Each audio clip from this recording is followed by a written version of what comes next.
дуруд ватан ва дуруд ҳамватан. Умедворам ҳама каса ку сеҳат, саломат ва сарбаланд бошед. дӯстои азизам, интернетам бениҳоят кам аст дидам. кӯшиш мекунам кӯтоҳтар гуфти ҳамун гапо ҳамроҳи шумо суҳбат кунам, то ки бигем ки мо шумо аз якдигар, аз ҳоли якдигар хабардор бошем.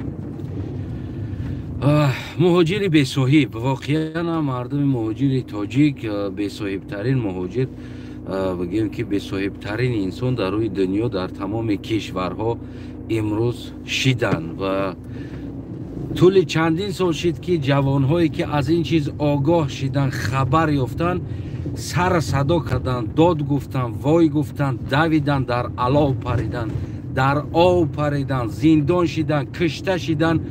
аммо имрӯза ҳолата пештар шагуфтанд ки ҳамватанои азиз, мо сари як ҷо ҷамъ шавем, мо фардои тақдири худ ва фардои тақдири фарзандҳои худа яъне бо дасти хеши худ ҳал кунем, на ин ки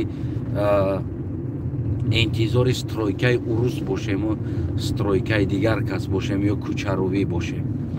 бояд ин чиза мо шумо якҷоя ҳал кунем. аммо мутаассифона мардами мо шабнами сурайё тамошо карданд, фарзонаи хуршед тамошо карданд, рақс тамошо карданд, бигем ки фанги арабшову ғарибшову ҳаминтари тамошо карданд.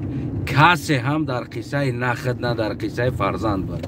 дар ҳолати мо суҳбат мекардем аз тоҷикистон, калонсолҳои мо ки ба мо мисли як падар, мисли бигем як бобӣ мешаванд, гуфтанд ки мо хиёнаткор ҳастем, мо душмани ин миллати ин сарзамин ҳастем. ва суди олии тоҷикистон ҳам яъне хоини миллат, хиёнаткор, террорист, экстремист моро хонд. ташаккур ба ҳамаи хизматҳое ки шумо кардем ба ҳаққи мо. аммо имрӯз ана ҳамун гуфтаҳои мо, ана ҳамун сару садоҳои мо ки чизи мардум зебанда як рӯз мегира мешай шарманд, ана ҳамун рӯз омад, имрӯз расид дар мову шумо. яъне имрӯз муҳоҷири тоҷик бесоҳиб монда истодааст ки Путин мега толи забираеш всех своих, толи отправляю, подписывай здесь, я отправляю их война. яъне ки имрӯз на танҳо гражданин будагиҳо, имрӯз хати хабарҳое ҳаст ки яъне ҳар як шаҳрванди тоҷикистон чӣ хеле ки солҳои 41 45 бобота гӯспан вори бор карда бурда дар таи тири гитлер дохтагӣ буд, мурди таваккалат ба худо гуфти ҳам гапо як оҳанат метем, мегем герой советский союзш мекунем, пеш дохтан бобота бурдан гӯспан вори қатл кардан. имрӯз навбати ту омад, баъд аз 100 сол ровна таърих такрор шид. имрӯз навбати мо то омада истодааст. 2.5 миллион яъне ки меган муҳоҷир дар Россия, балки зиёд аст. яъне аз 3 миллион зиёд муҳоҷир мо дар Россия дорем. тоҷикистонӣ ҳозир қариб таи 4 миллион шидагӣ аст.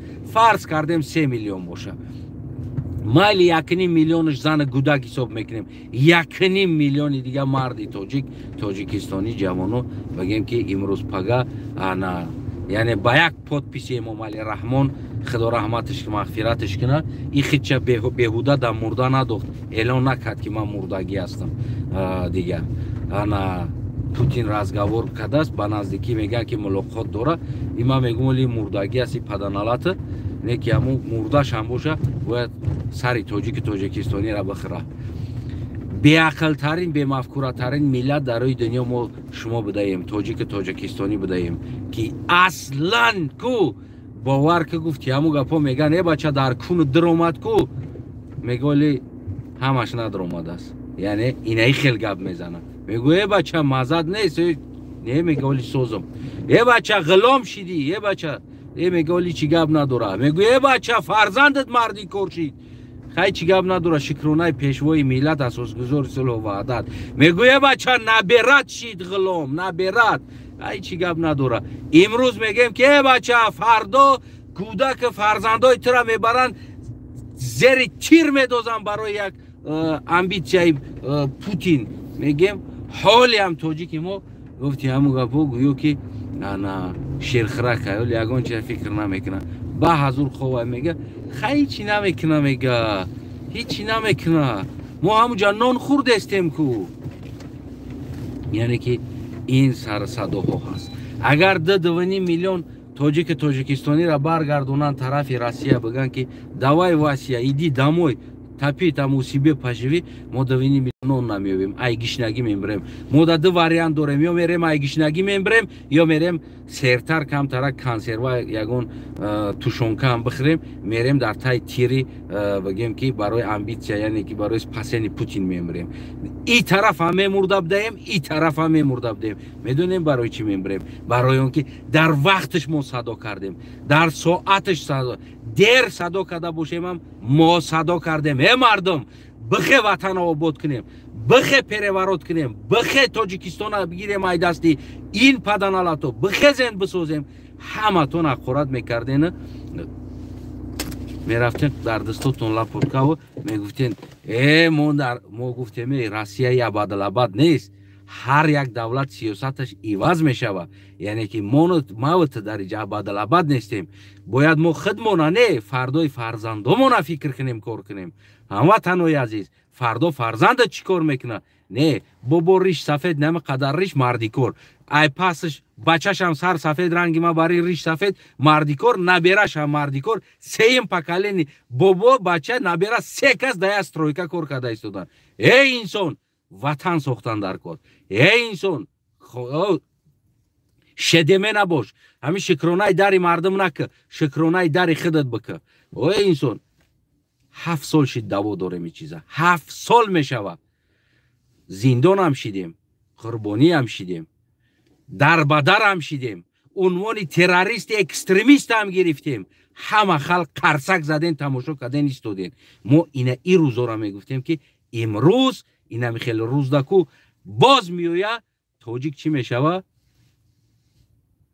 پیش درو پریود که بگی برش مرحمت قبول کنین ای ماهی دیگه به نزدیکی میگن که اینه خدا رحمتی میاد باید امضا کنه یا که اینه خدا رحمتی دیگه او پیش خدا رحمتی رفته در اونجا امضا میکنن تاجیکستان دا یا که جمعیه ابسودید میکنن این تیمه را تولی پودپیس میکنن. امام علی تقدیر شما را رشد میکنه بگی برش جنگ ده رنگ تاجیکستان مشروط که قطعی ابلا و کده اکسترایکو بار کده گوسپان واری میبرانتون دادستون автомати داده کسی автомат میتن رویتون میکنه جنگ یا که همتون میگه دیپورت میکنم تاجیکستان برین اونجا که رفتین ایگیشنگی نمیبرین خونه یک دیگریتون میدزدین. امام علی هیچ وقت نمیخواد شما بگردین برین تاجیکستان. ایره امروز هم فردا هم بس فردا هم فراموش نکنین. امام علی در کارش با ای تاجیکستان روی میکنه اون طرف میگه برین برین اینجا نیاین که اینجا شما شرایط زندگی ما را خراب میکنین. خدا نگهبانتون باشه. تقدیر خودتون در دست خودتون است. خودتون باید حل کنین. میخواین پریود برین نه. اگر نمیخواید توکلتون به خدا. ما پیشکی آگاهی میکنم تصمیم گیرنده شما هستین هموطنای عزیز. فردا خواهیم برین در تای تیر توپی گفتی هم گپا امبیتسیا پوتین از اشیات کرده برین او طرف ده یا که برین در تاجیکستان ایگیشنگی را برین. بازم در همه ایجا تای شته در میانه موندگی که تاجیک چیکار کنن ایره یا میبرن میکشنش یا ایگیشنگی را میکشن.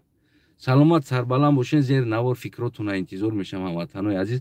گفتم که بیشتر گپ نمیزنم برای اینکه من اینترنت کمتر دارم. خلاص شب با اینترنت میگیرم بعد پراتر در این مسئله صحبت میکنیم.